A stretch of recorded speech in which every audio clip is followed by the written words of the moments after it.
함께 본문 말씀 사도행전 8장 5절에서 8절 말씀 함께 보겠습니다. 사도행전 8장 5절에서 8절 말씀입니다.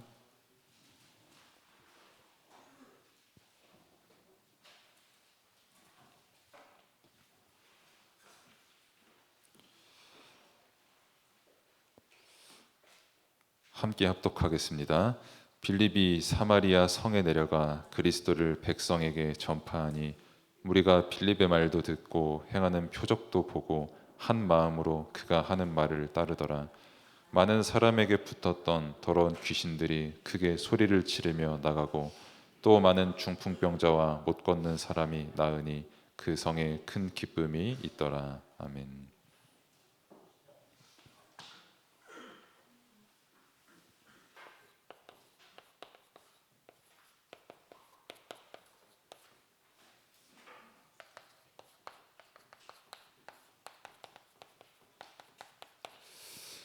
후속 캠프로 우리가 계속해서 인도를 받고 있고, 또 특별히 금요일은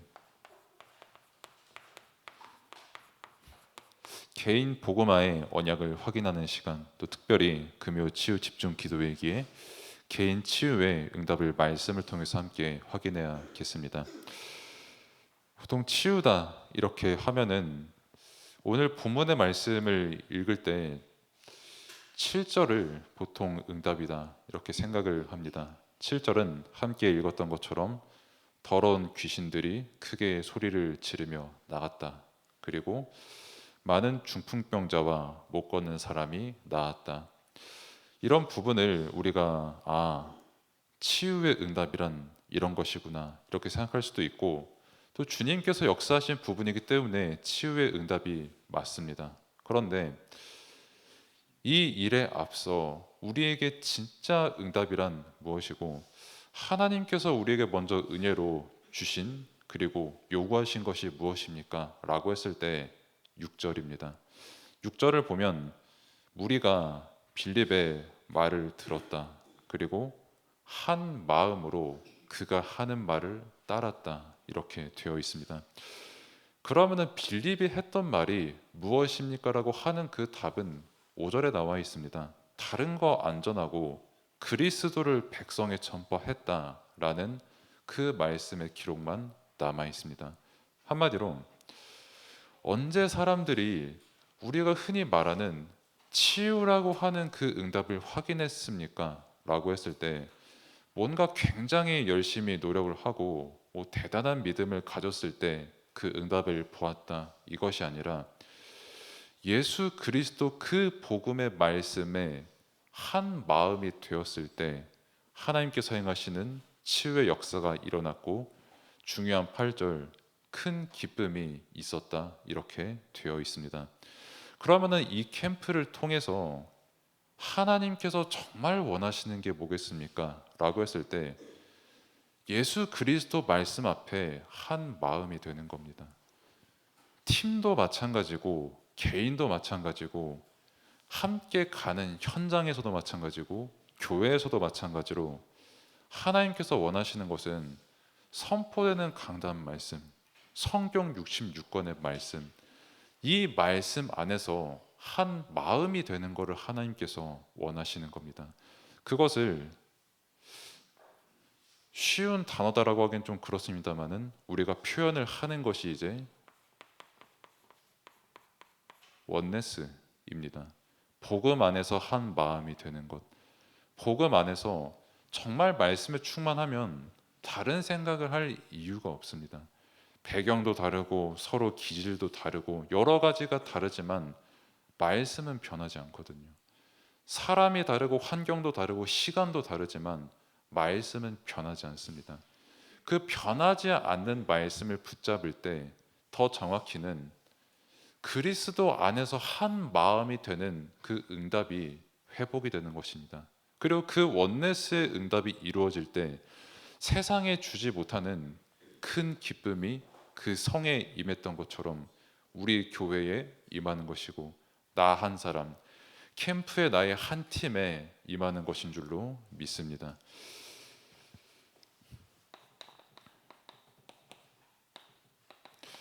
수요일에 말씀드렸던 그 부분을 조금 더 확장을 해서 말씀드리려고 하는데, 치유 대상이라는 그 말을 굉장히 쉽게 쓰고, 또 치유 대상이라는 말은 틀린 말이 아니라 모두에게 해당되는 말입니다. 그래서 치유 대상이라고 하는 것을 두고 저도 일부러 확인하려고 하는 건 아닌데, 이 태블릿에는 그게 통계가 되게 많이 뜨거든요. 그래서 올해 설교문을 작성을 해서 하나님께서 이 말씀 심부름을 하게 하신 게 몇 번째인가 하니까, 그 설교문이 오늘 게 이제 54번째더라고요. 올해만 했을 때. 그러니까 뭐 대학 현장도 가고 또 영성합인 다락방 할 때도 문을 쓰고 이렇게 하고 하니까 벌써 50가지가 넘는 그 설교문을 쓰는 그 은혜 가운데 있었는데, 하나님 앞에 제가 헛소리는 하지 않았겠지요 하나님 하면서 조금씩 이렇게 확인을 해보니까 참 감사하게도 하나님의 은혜죠. 일단은 이 부분에 대한 답을 계속해서 하나님께서 확인케 하시는 그 응답 속에 나를 일단 부르셨구나. 강단을 통해서 선포되는 치유의 말씀, 특별히 금요일에 계속해서 선포되었던 분명한 치유의 복음의 말씀, 특별히 근본에 대한 답, 그 부분을 하나님께서 이렇게 확인케 하시더라고요. 그게 이제 사실 하나님께서 캠프를 두고 또 이 부분을 준비시키셨구나라는 그 은혜도 또한 이렇게 개인적으로 기억을 하게 됐습니다. 아무튼 그 은혜를 기억을 하면서 또 이제 옛날 일을 조금 생각을 하게 하나님께서 하시더라고요.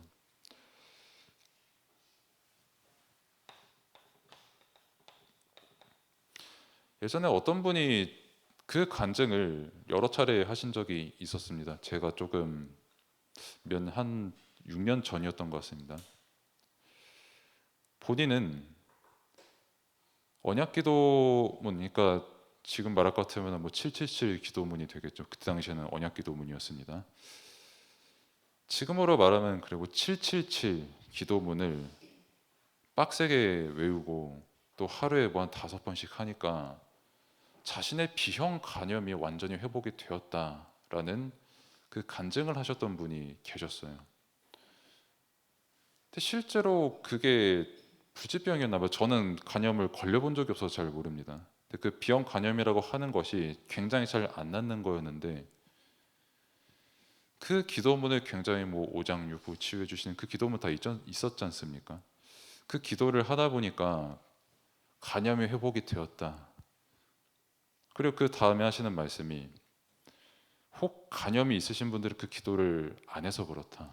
그리고 다른 질병 있으신 분들 보고는 뭐 비염이 있냐, 감기가 있냐, 뭐 연약한 부분이 있냐, 언약 기도문 하루에 5번 해라. 그러면 병 낫는다라고 하는 그 간증을 굉장히 그분을 통해서 여러 차례 들었습니다.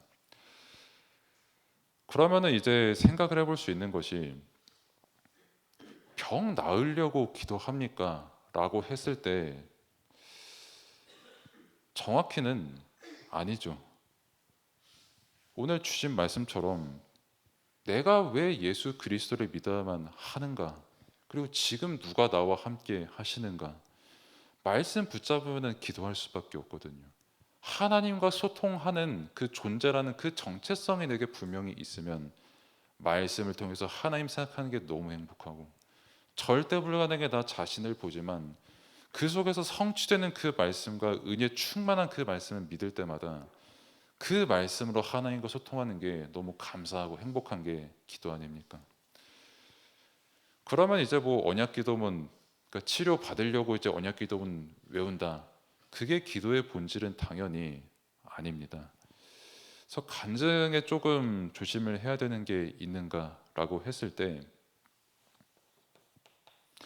이 주가 되는 부분이 오늘 본문에서 확인을 한 것처럼 7절 막 귀신들이 소리치면서 막 떠나가고 막 중풍병자가 낫고, 그 부분에 중점이 되는 게 아니라 5절에 그리스도를 전파한 게 주가 되어야 되고요. 6절에 그 그리스도의 말씀을 붙잡고 한 마음이 되었던 그 응답이 증거가 되어야 되고요. 그 그리스도가 붙잡힌 그 속에서 큰 기쁨이 있더라가 주가 되어야 됩니다. 사실 기도해서 낫고 안 낫고는 하나님의 소관입니다. 그거는. 그러니까 뭐 언약 기도문을 했을 때 안 낫는다고 해서 그러면은 기도를 부족하게 해서가 아니라 거기에 또한 하나님의 계획이 있는 겁니다. 기준은 병이 낫고 안 낫고가 아니라 변하지 않는 그 언약이 우리에게 기준이고, 그 언약이 성취된 예수 그리스도를 우리가 믿고 그 안에 거한 것이 우리의 기준입니다. 즉 복음을 깨닫게 된 은혜가 우리의 절대적인 믿음이요 기준이라는 겁니다. 근데 이제 그 간증을 하시는 것을 듣고 또 포럼하시는 것을 들었어요. 제가 이 간증을 또 그분이 이제 지적을 하시더라고요. 사실 저도 같은 자리에 있었고 저도 기도가 늘 필요한 사람입니다. 지적을 하시는 게 방금 제가 했던 말을 그대로 하셨거든요. 아이 저 사람 뭐 무슨 병 나려고 기도하나? 그 다음 하시는 말씀. 사람은 저럴 때 기도하면 안 되고 평상시에 기도해야지. 왜 사람이 저렇게 위기만 날 때만 기도하나? 라고 그렇게 말씀을 하시더라고요. 지금은 이제 성격이 안 좋았지만 그때는 성격이 되게 온화했습니다. 제가 그래가지고 제가 다이렉트로 바로 말했거든요. 당신 되게 교만하시군요 하면서 그거를 되게 조금 더 온화하게 말했죠. 아무래도 당신 되게 교만하다. 왜? 간염 걸려봤냐 당신? 나도 안 걸려봤고 당신도 안 걸려봤다. 그럼 당신 만약에 간염 걸렸을 때 간염 걸려가지고 뭐 얼마만큼 아픈지 저는 모릅니다만 아픈데 아 하나님 감사합니다. 너무 아프게 해주셔서 감사합니다. 그리스도 하게 된지 나는 잘 모르겠다. 그래가지고 제가 늘 학생들한테 드는 예가 뭐냐면 이제 이론 중에 죽방 이론이라고 하는 게 있거든요. 그러니까 이걸 죽방이라고 합니다. 누가 내 얼굴에 치면 아프지 않습니까? 치면 아프니까 으악 이러지. 누가 날 쳤는데 아 하나님 감사합니다. 누가 나를 때렸습니다. 너무 감사한데 이 영광 어떻게 돌릴까요? 라고 하기 전에 일단 아프면은 뭐가 튀어나오거든요. 그러니까 욕이 될 수도 있고 뭔가 다른 게 될 수도 있고 튀어나오면서 하는 게 기도죠. 정확히는 사람이. 즉 간염이 걸렸으면 간염이 문제니까 기도할 수 있지 사람인데 어떻게 그 사람이 처음부터 완벽하냐? 뭐 완벽하게 뭐 간염을 만나도 흔들리지 않고 기도하고 무슨 문제를 만나도 반석이 되어서 기도하고 기도하다 보니 복음이 확인되는 거다. 비록 시작은 틀린 기도가 될 수도 있고 굉장히 내 것만 부르짖는 기도가 될 수 있지만 그러니까 끊임없이 우리에게도 강단의 말씀도 주시고 성경의 말씀도 주시고 끊임없이 예배 시간을 허락하셔서 아 진짜 문제는 따로 있구나. 내가 지금 만난 문제 하나님의 계획이구나. 하나님 저 아파 죽겠고 말씀 때 은혜 받고 문 열자마자 아이고 그래도 아픈 거 짜증난다고 이럴 수 있지만 그럼에도 그 속에서 끊임없이 하나님께서 기도할 수 있는 은혜를 주시는 겁니다. 그러니까 내가 기도하는 이 하나 때문에 교만할 필요도 없고 또 반대로 내가 언약 기도문 한 100번 했더니 비형 간염이 나았습니다. 자랑할 것도 없습니다. 그런데 이게 모든 것들이 기준이 되어 있는 겁니다.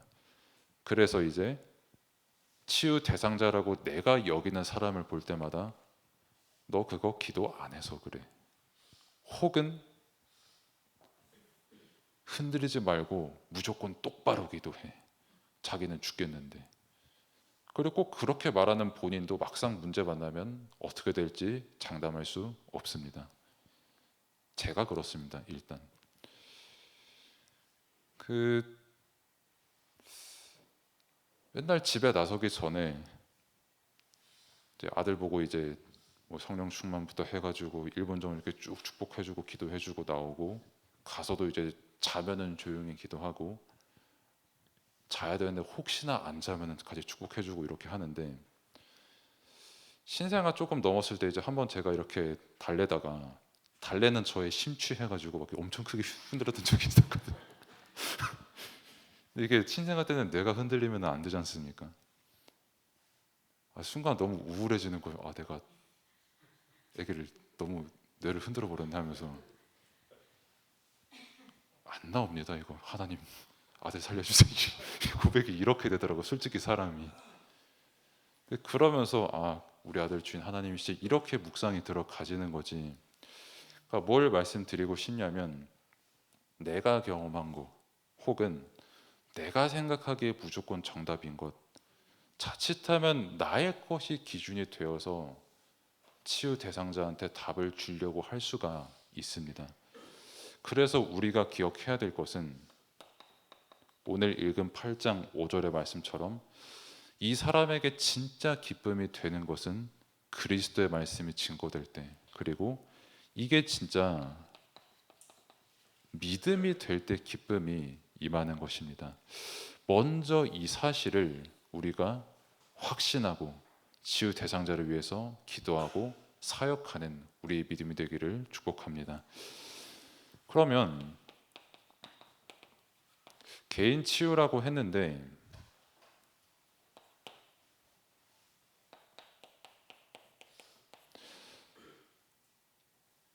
사실 특히 제가 10대 혹은 20대 초반 애들이라고 좀 그러니까 랩런트들을 만날 때 뭘 느끼냐면, 문제 의식이라고 하는 게 좀 세대별로 차이가 생각보다 꽤 나더라고요. 그러니까 예를 들면은, 제 지도교사님들에게는 좀 말씀드렸습니다만은,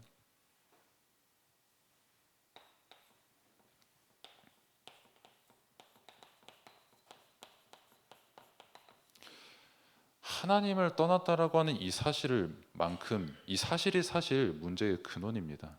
여기서 모든 문제가 시작이 된 겁니다. 이게 죄고, 이게 모든 문제의 근본 중의 근본이고, 하나님을 떠났기 때문에 인간이 불완전해진 거고, 하나님을 떠났기 때문에 사단의 자녀의 노릇을 할 수밖에 없게 된 것이고, 하나님을 떠났기 때문에 지옥과 재앙 배경 아래 있게 된 것이거든요. 특히 그것을 이제 죄라고 합니다. 그런데 죄에 대한 인식이 세대별로 조금 차이가 나더라고요. 랩런트들 뭐 10대 20대들 뭐 안 되겠고, 뭐 나이든 우리가 무조건 맞네, 이게 아니라 일단 현상은 우리가 알아야 되니까요. 죄에 대해서 어떻게 인식이 주로 되어 있냐면, 그래도 조금 더 순수했던 시대 그리고 세대는 양심 그리고 죄 그리고 도덕, 이런 게 조금 본능적으로 의식이 되었던 시대였거든요. 근데 요즘은 사실 제 나이대로도 대다수 그렇습니다만은, 죄를 문제라고 인식하지 자체를 않습니다. 그러니까 하나님 떠난 게 죄다, 저주 배경 아래 살아야 된다, 뭐 살죠, 뭐 그냥 그렇게 되어버리는 거거든요. 내가 죄를 짓는 게 뭐 하나님 떠나면 죄를 지을 수밖에 없다, 뭐 죄 지으면서 살 수도 있죠, 뭐 다른 죄를 지으면서 살아간다, 뭐 서로 죄 지으니까 서로 으쌰으쌰 존중하면서 살아갑시다, 이런 개념이 되어 버렸거든요. 하나님 떠난 현장이 굉장히 악하고, 그러면은 그 윗세대는 안 악하냐? 사실 하나님 떠나면 다 똑같은데, 특히 죄에 대한 인식이 그렇게 된 현장입니다. 그래서 이거를 저희가 이제 강단 말씀이나 또 많이 들었지만, 문제 자체를 모릅니다. 문제가 문제인지도 모르고 문제가 존재하는지도 모르고, 사실 이 문제 해결 못하면 하나님 떠나면 사람이 짐승과 다를 바가 정말 없거든요. 죽음 앞에 그냥 허무밖에 없거든요. 근데 애들 용어로 알바노거든요. 그게 뭐 어쩌라고, 그냥 적당히 즐기면서 살다 가면 되는 거 아니야? 그건 나중에 생각할 일이고 그냥 지금 나 즐기면 되는 거 아니야? 뭐 어차피 지금 당장 내가 컴퓨터 게임 한다고 나 오늘 죽는 거 아니잖아. 뭐 지금 뭐 당장 내가 조금 더 논다고 뭐 20대 30대 뭐 갑자기 내가 다리 분질러지는 거 아니잖아. 단 하루의 미래도 알 수 없는 게 인간인데 또 그런 대단한 믿음들은 다 가지고 있어서 죄에 대한 인식도 없고, 근데 그거를 누구한테 배웠냐라고 했을 때 윗세대에게 배웠기 때문에 사실 다 똑같은데, 하나님 떠났다라고 하는 이 문제에 대한 인지가 없습니다. 사실 이게 진짜 시대의 문제입니다. 그리고 이 인지가 없다 보니 너무 잘 아는 단어죠. 우리가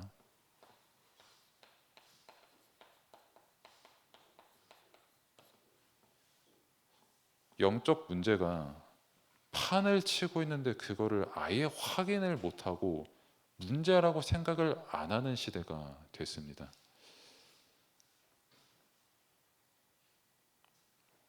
그러니까는 수요일에도 말씀을 드렸고, 애들을 만날 때 늘 피를 토하는 심정으로 하는 말이기도 한데, 왜 사람들이 눈에 보이는 거에 미쳐 살아가냐? 너 왜 공부 잘하고 싶냐? 왜 성공하고 싶냐?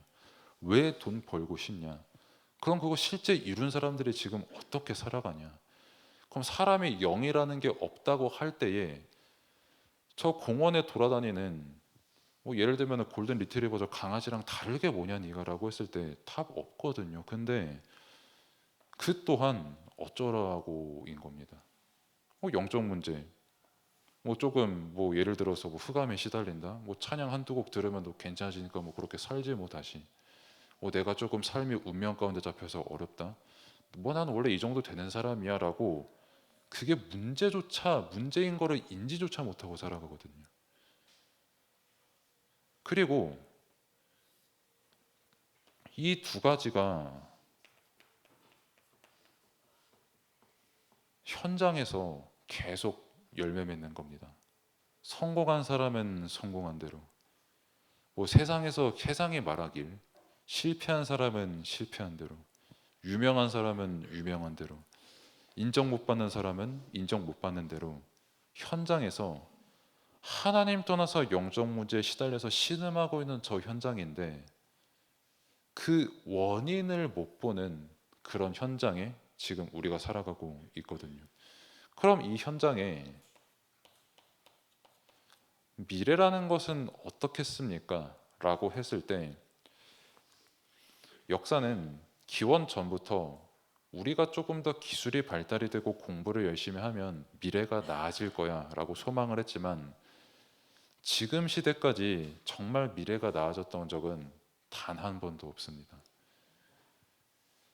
그러면 앞으로의 미래는 어떻게 될 것이냐 라고 했을 때 하나님 떠난 그 수준에서 절대 못 벗어납니다. 그러면 이 문제를 어디서만 말하고 있습니까? 라고 했을 때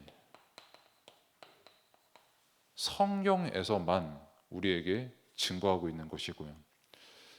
그렇기 때문에 이 문제를 알고 답을 알고 믿는 것을 보고 응답이라고 하는 겁니다. 그럼 응답이 아닌 거는 뭡니까? 라고 했을 때 조금 이상한 표현이지만, 이게 문제로 인식이 되지 않고 나의 하나님께서 내게 주신 답이 답으로 붙잡히지 않는다라고 하는 것을 보고 이제 속는다, 응답이 없는 것처럼 생각이 된다라고 하는 것이죠. 그 하나님께서 우리에게 주신 응답이 뭡니까? 라고 했을 때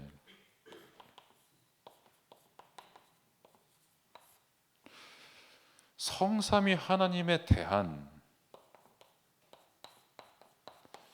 지식을 알고 그것을 믿는 것, 이것만큼 우리에게 응답이 없습니다. 뭐 저희 입장에서야 이제 뭐 성삼위 하나님 뭐 편하게 고백하고 성삼위 하나님 유일하고 완전한 오직으로 믿어야 되는 대상이구나, 언제나 기도로 성삼위 하나님께서 함께 하심을 누려야 되는구나, 이렇게 믿는 거지. 성삼위라고 하는 이 단어가 생기기 전까지 생각보다 꽤나 많은 피가 튀겼거든요. 특히 이것을 뭐 다 아시겠지만 아타나시우스까지 이게 그 이어지는 그 과정이라고 함은 생각보다 꽤 많은 분쟁과 법정 싸움과 또 심지어는 그 이전에 속사도들의 어떤 순교와 이런 과정들이 다 있었거든요. 400년 동안. 그리고 그 이전에 당연히 예수 그리스도 십자가의 피 흘리심의 가치와 분명히 부활하신 그 어마어마한 응답과 은혜가 우리와 함께하는 겁니다. 그 성삼위 하나님께서 우리와 함께 하신다. 그 함께 하심을 우리가 말씀을 통해 확인하고 믿음으로 고백한다. 그것을 알게 되었다. 그리고 영원하신 변하지 않는 그 말씀이 지금 나와 믿음으로 함께한다. 그것만큼 우리에게 응답이 어디 있습니까? 이 가치 진짜 아는 분은, 다시 말씀드린다면 비형간염이 낫고 안 낫고가 문제가 아니라 나아도 감사하도 안 나아도 감사하다니까요. 왜? 하나님께서 영원히 나랑 함께 하시니까요. 영원한 구원으로 나와 함께 하시고 영원한 생명을 나에게 주셨고, 세상 그 어떤 문제를 만나도 그 속에서 나는 영원한 천국의 소망을 바라볼 수 있는 믿음이 내게 있는 것이거든요. 은혜로. 성삼위 하나님을 아는 지식, 그리고 작정된 은혜로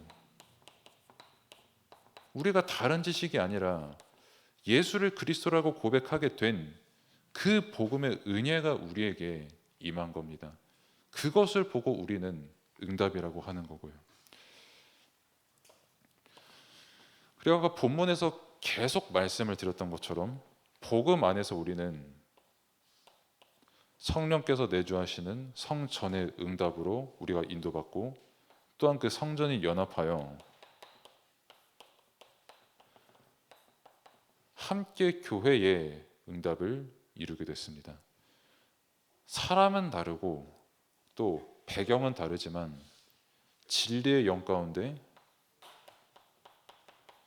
우리의 육신과 우리의 종교가 아닌 영과 진로 예배를 드리는 은혜 가운데 거하게 된 것입니다.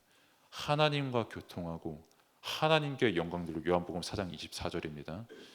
하나님께서 임재하시는 그 응답을 충만히 누리는 시간으로 인도받게 된 거죠.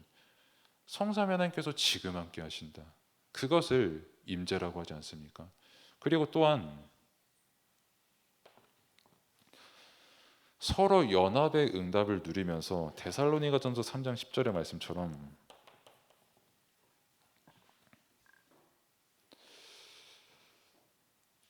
내가 믿음이 어떻게 형성이 되었는가를 기억하게 하는 말씀이죠. 내가 심히 간구함은 너희의 믿음이 부족한 것을 위해서 내가 심히 간구한다, 이렇게 나와 있습니다. 그리고 우리를 위해서 가장 먼저 심히 간구하신 분은 성령이십니다. 성삼위 하나님께서 먼저 우리를 구원하기로 작정하셨고, 성령께서 친히 우리를 위해서 지금도 간구하고 계시고, 그 간구함의 은혜 가운데 우리 또한 다른 사람의 믿음의 연약함을 향해서 우리는 그리스도 안에서 축복하며 기도할 수 있는 겁니다. 이것이 연합의 기능이고 이것이 교회의 응답이기에, 교회 안에서 캠프를 하고 한 팀의 응답을 누린다라고 했을 때 정말 한 사람의 믿음의 연약함을 위해서 정말 내 중심을 가지고 기도할 수 있냐? 서론에 말씀드렸던 것처럼 그냥 치유 대상자로 그냥 단정 지어버리고 너 이거 해야 돼, 너 저거 해야 돼, 아니면 너 그렇게 기도하지 마, 이게 아니라 정말 저 사람의 믿음의 연약함에 하나님의 은혜가 충만히 임하도록 내가 믿음 가지고 기도할 수 있냐, 이것을 우리에게 다시 한번 요구하는 것이고, 이 기도를 할 수 있다는 자체가 우리에게 최고의 응답인 것입니다. 그리고 이 응답 속에서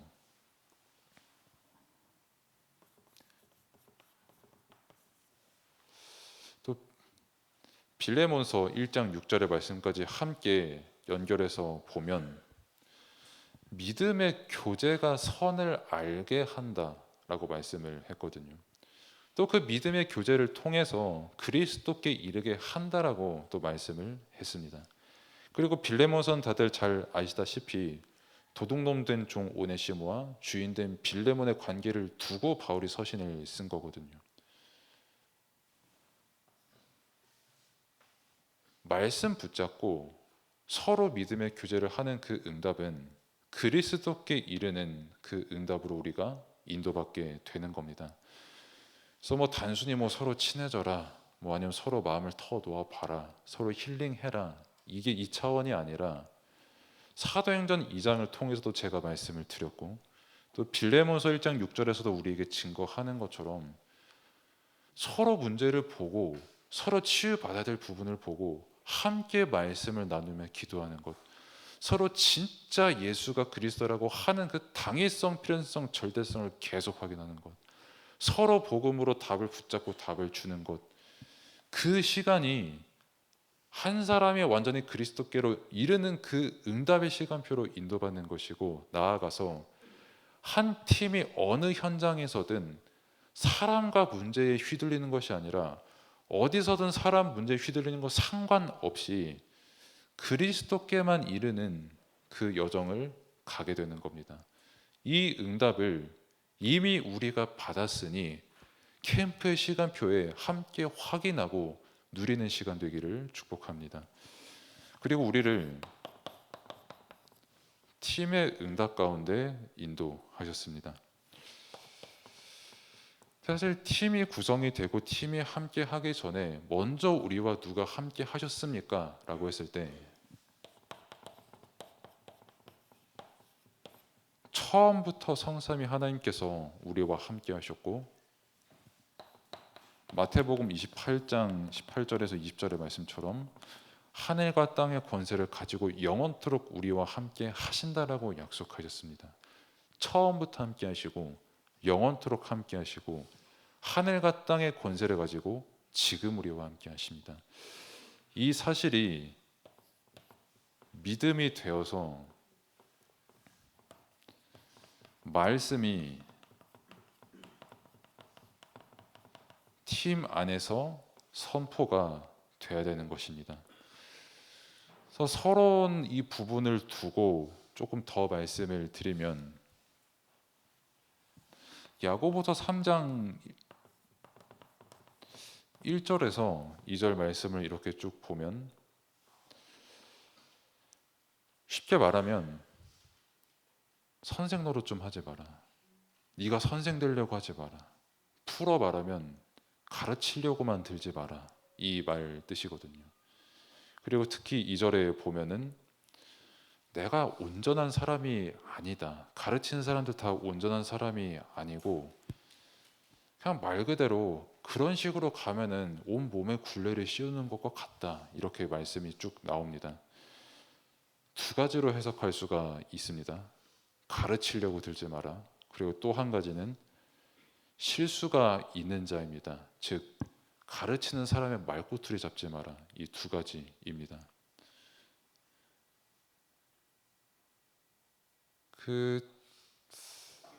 저도 사실 조금 경험해 봤고 또 이제 특히 신학교에서 되게 많이 경험을 해 보는 경우인데, 누가 앞에 몰아 나가서 나가는 자체가 하나님의 계획 아닙니까?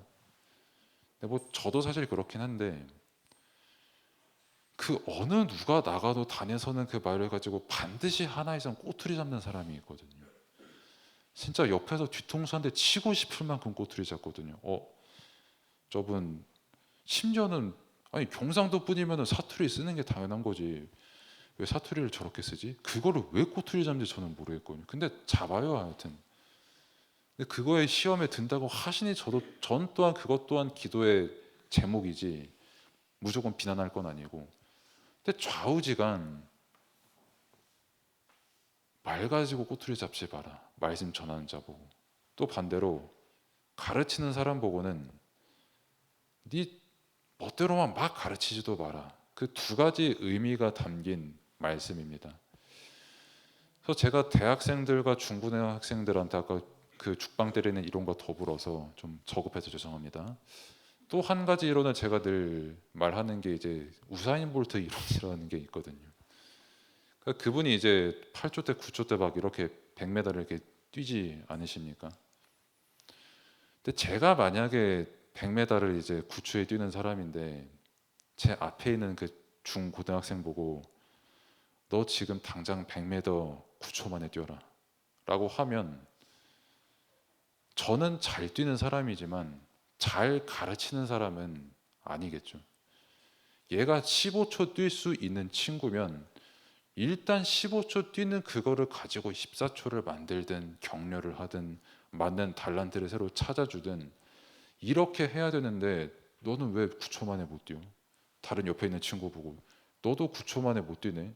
다음에는 무조건 9초 뛰어서 와 하는 그 율법이 내게 있을 수가 있거든요.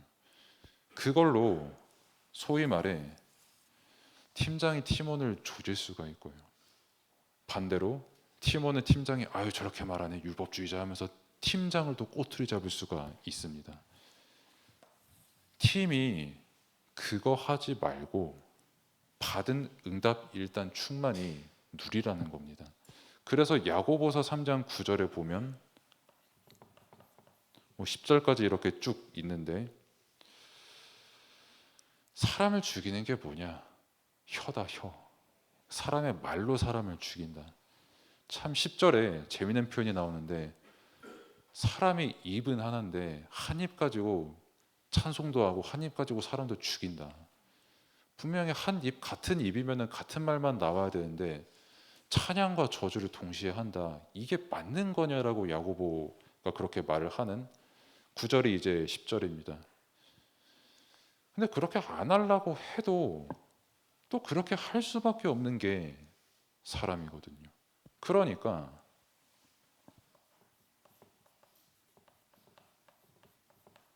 서로 내가 이렇게 뭘 해야 된다 말아야 된다 비형관념 고쳐야 된다 말아야 된다 어떤 기준을 세워야 된다 이거 이전에 팀에 계신 모든 그 현장에서는 사도행전 8장 5절 또 말씀드립니다. 일단 복음이 선포되는 그거에 한 마음이 되어야 됩니다. 복음으로만 완전히 결론 나야 됩니다. 복음 안에서 모든 것에 대한 답이 발견되어야 됩니다. 그래서 결론은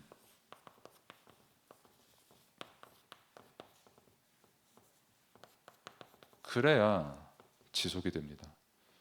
복음이 아닌 다른 거는 지속이 될 이유도 없고 물론 하나님의 계획이지만 복음이어야만 지속이 될 수가 있습니다. 왜? 실제 그 현장에 내가 살고 현장에 치유되고 팀이 살아나는 그 응답은 복음 아니고서는 절대 불가능이거든요. 반대로 복음 안에서만 함께 절대 가능의 응답을 누리는 팀 캠프의 시간표이기 때문입니다. 말씀이 조금 길었습니다마는 정말 한마디로 캠프의 본질은 오늘 본문이라는 겁니다.